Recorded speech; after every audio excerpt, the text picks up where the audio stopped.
Today I want to share the best country to find love in retirement based upon your lifestyle. This is Dan of Vagabond Awake, the YouTube channel for Vagabond Buddha. We share how to retire cheap in paradise and how to travel the world for cheap. I'm going to share pictures I took from around the world, including my girlfriend 𝐂𝐒𝐓 as I speak. After 65 countries and 13 years of travel, I want to share the best country to find love for 3 different lifestyles. The best country to find love varies according to these 3 different lifestyles you could choose. Okay, the 3 different lifestyles. The 3 different lifestyles are: 1, someone that wants to be in a long-term relationship while they slow travel the world. Number 2, someone that wants a long-term relationship but to live primarily in one place for 11 months of the year. And 3, someone that is not interested in a meaningful long-term relationship but would prefer casual sex, however frequent. I will cover these 3 types in that order. No need to write anything down. I will share a link to all of this in writing at the end of this video. Someone that wants to be in a long-term relationship while they slow travel the world. This is me. I love being in a good long-term relationship while I slow travel the world in retirement. I think it's more fun to have someone I love by my side as I explore the world. I would slow travel the world even if I was single. It's just more fun to turn to my love and talk about the world as we explore, compare to the past places, and plan the future. I'm not judging you if you're interested in the other 2 lifestyles, but let me explain which country is best for finding love compatible with the slow world travel lifestyle. To slow travel the world is easier to be with someone that can go to many countries without a visa. So to make this determination, we need to know which passports will allow your new love to slow travel the world with you with as little visa trouble as possible.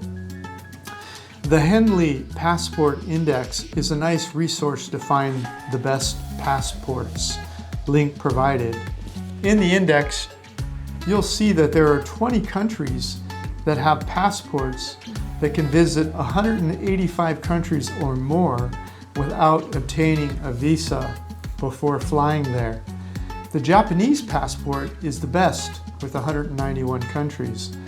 Love is not defined by visa numbers, but if you fish in the right pond for love, you may increase your chances of finding a love that can live your dream lifestyle with you.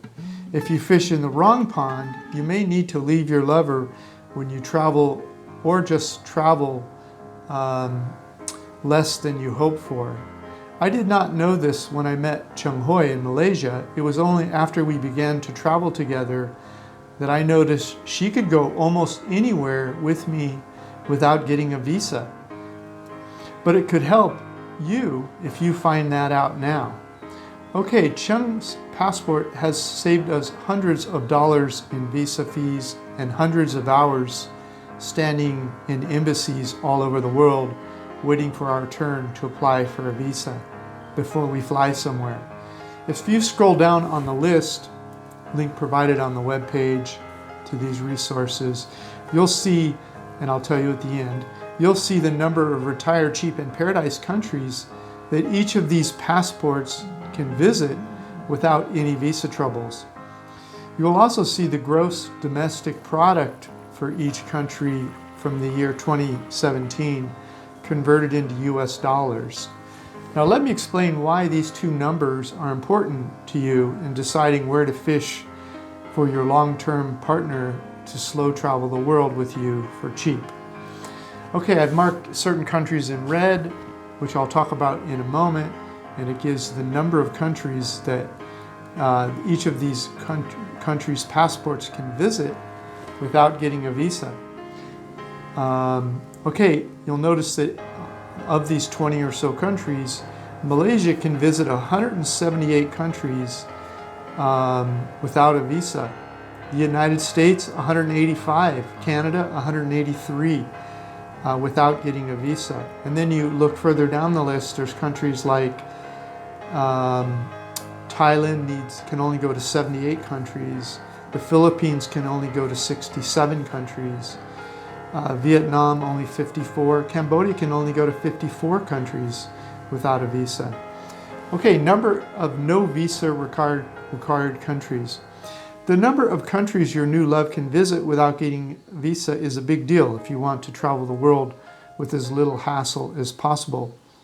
If you're traveling with a high no visa required passport in your pocket and you find someone with a similarly high no visa required passport, the two of you will be able to spend more time having fun and less time doing paperwork and less money on visa fees and less money standing around in embassies around the world waiting for visas.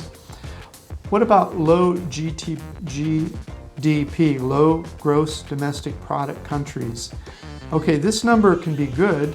This number cuts both ways. If your lover is from a low GDP country, they are likely to be completely comfortable staying in most of the retire cheap in paradise countries, which also many have low gross domestic product. Additionally, they will have similar sensibilities about spending too much on extravagant hotels, flights, and restaurants. They are less likely to need AC, air conditioning 24 hours a day in hot places. They are unlikely to go crazy if the internet crashes for 48 hours somewhere. They are more likely to come from a chill place and understand that life is a privilege, not an entitlement. If they are more chill, you will be more chill as you slow travel the world. Okay, bad. Now, what is a low GDP country bad for? If you notice, there's a correlation between low GDP and low no visa required country. So low GDP country means you'll probably be sitting in a bunch of embassies with your love waiting for approval from immigration officials. Sometimes they'll even be rejected. Then you have to decide whether to go without them or to go to another country they can go to without a visa. Even if you can get a visa for them to visit a new country, you may have some delay in getting them out of their home country. For example, one of my neighbors here in the Philippines, where we are right now, that is in his 50s, was unable to take his girlfriend in her 20s to another country even after she was awarded a visa to that country. The home country, in this case, Philippines, immigration officials said, "What if you decide to leave her in that country?" So he had to go get a letter from a local lawyer drafted that guaranteed to fly her back to the Philippines if she wanted to return for any reason. He could not leave her stranded. That seems obvious to me, but I guess some foreign men in the Philippines have treated Filipinos poorly. I like what this immigration official was doing. I just want you to be aware of troubles that low GDP citizens have. So with the GDP and ease of visa idea in mind, what are the best ponds to fish in for a long-term relationship to slow travel the world? Okay, I've already hinted at it. The number one is Malaysia. Malaysians can visit 178 countries without getting a visa. They learn English in school so they can speak the international language. The country is more developed than other parts of Southeast Asia, and they have almost free quality healthcare if you need to take your love home for healthcare in Malaysia. There are also fewer Western men living in Malaysia competing with you because of Islamophobia. If you're a Christian, agnostic, or atheist, you can date the Chinese and Indian Malaysians in that case. With a 30K US gross domestic product, you'll find that there are many Malaysians as worldly, educated, and interesting as you are, probably some more. You will not need to compete with as many other Western foreigners in other parts of Southeast Asia. I recommend fishing for love mainly in Kuala Lumpur, Penang, and Malacca in that order. There are beautiful people running everywhere, but I found Chiang Hoi on the Tinder dating application. It is cheap to live there, so you can relax and take your time to find the right fit for to slow travel the world with a Malaysian. If you're finding any value here, could you please like, subscribe, comment, or share this with someone? Any of those acts by you would help us grow our business. Okay, number 2. You'll notice in the list that I've marked Poland in red, along with Malaysia. I was surprised by the beauty of Poland, not just the architecture, the countryside, and easy life, and cheap living, but also the beautiful people there. I was amazed to learn that they could visit 181 countries, almost as much as the United States can, without a visa, and yet the cost of living is almost as cheap as Malaysia. I was only there for about 1 month. I was already dating someone at the time, but if I was single, I would throw up my profile the next time I'm in Poland. The country is still developing, so they would probably be more comfortable in the chaos of my retire cheap and paradise countries around the world when you started slow traveling with them. I would fish for love in Warsaw, Gdansk, and Krakow. Okay, what is number 3?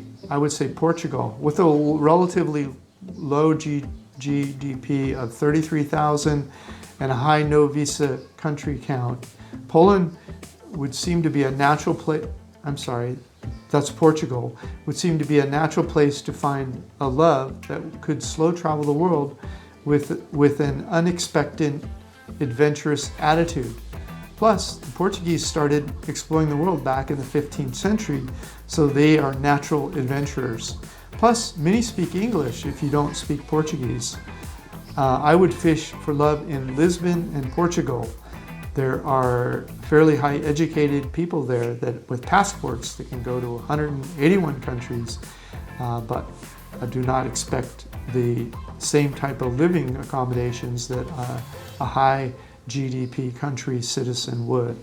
Okay, someone that wants, let's look at the next lifestyle. Someone that wants a long-term relationship, but they plan on living primarily in one place 11 months of the year. The next lifestyle is someone that wants a long-term relationship, but will live primarily in one place. They would only leave to vacation once a year for a few weeks, or go home to visit family for a few weeks. Otherwise, they would stay and enjoy their long-term relationship in the one country. In this case, I recommend that you pick your favorite country to retire cheap and then find your love in that country. Since you will be there 11 months of the year and only travel a few weeks per year, it won't be that big a deal if your love's visa gets rejected. You'll be back with them and after just a few weeks anyway. Of course, picking your favorite country to retire cheap may also include considering a country that you are most attracted, whether to women or men, if the people you find attractive there. If you're attracted to a higher percentage of the people you see walking around in that country, then you're more likely to find one that will be suitable for a long-term relationship that you also have the hots for. Nothing wrong with that. Here are the Retire Cheap in Paradise reports we recommend you consider in picking a new country for retirement. A link provided.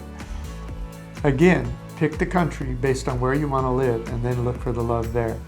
Okay, what about the last category? Someone that's not interested in a meaningful relationship but would prefer casual sex, however frequent. I would say number 1 is Thailand. Thailand is a sexually open society. Adults in Thailand do not harbor much guilt for having consensual sex with other adults that don't turn out to be long-term relationships. That said, I do not recommend paid sex anywhere in the world. That's not good for your self-esteem or your pocketbook and is a high-risk activity. Also, it's not good for the Thai culture when villagers are recruited to work in sex tourism. It's unforgivable if they have not reached the age of consent even. You already have the upper hand when meeting Thai people because you are the exotic person from a foreign land. So just be yourself and have fun. Be honest in what your intentions are so you don't break someone's heart by misrepresenting yourself. Since you're not interested in a long-term relationship, you don't need to worry about whether or not they can get a visa to all the countries you plan to visit next. Okay, number 2, the Philippines. The Philippines are also fairly open socially, sexually, open society sexually. They are beautiful people running all over the Philippines. Just be clear that you're not looking for a long-term relationship. The ones that want the white picket fence will know not to waste their time with you. However, just realize that economic pressure may keep some of them hanging around hoping you will change your mind. The gross domestic product is half as much in the Philippines at 9,000 as it is in Thailand at 18,000. So desperation for self and family may affect their decision making. And if you sense that, then let them be. Don't get involved in that. Number 3 is the Ukraine, with beautiful people, a super low cost of living, and a GDP of about 9,000 per person. Foreigners from higher GDP countries are fairly attractive to Ukrainians. But there's a huge language barrier if you pick someone that doesn't speak your language. But since you placed yourself in the category of casual sex, you may not be interested in sophisticated conversations anyway. Okay, number 4, Argentina, with beautiful people, the tango nightlife, a super low cost of living, a GDP of around 20,000 per person. Foreigners might draw more than their fair share of attention here. Okay, number 5, Malaysia. In the last few decades or so, educated post-college and other Malaysians have been moving to the larger cities in Kuala Lumpur, Penang, and Malacca, and have started to display more Western style values. They have the discretionary incomes to party more, explore sex, and wait until they are more established in their careers before committing to long-term relationships. So a consensual, non-committed relationships are starting to become more usual in Malaysia. Okay, that's it. To get the copy of this Best Country to Find Love in Retirement based on your lifestyle, click the More Information link in the notes below this YouTube video. To find out how I fired my boss and traveled the world to 65 countries in 13 years, click the free ebook link at the top of vagabondbuddha.com. You'll also find over 50 reports there that will teach you how to retire early for cheap in paradise. The world is your home. What time will you be home for dinner? Thanks for watching. This is Dan of Vagabond Awake.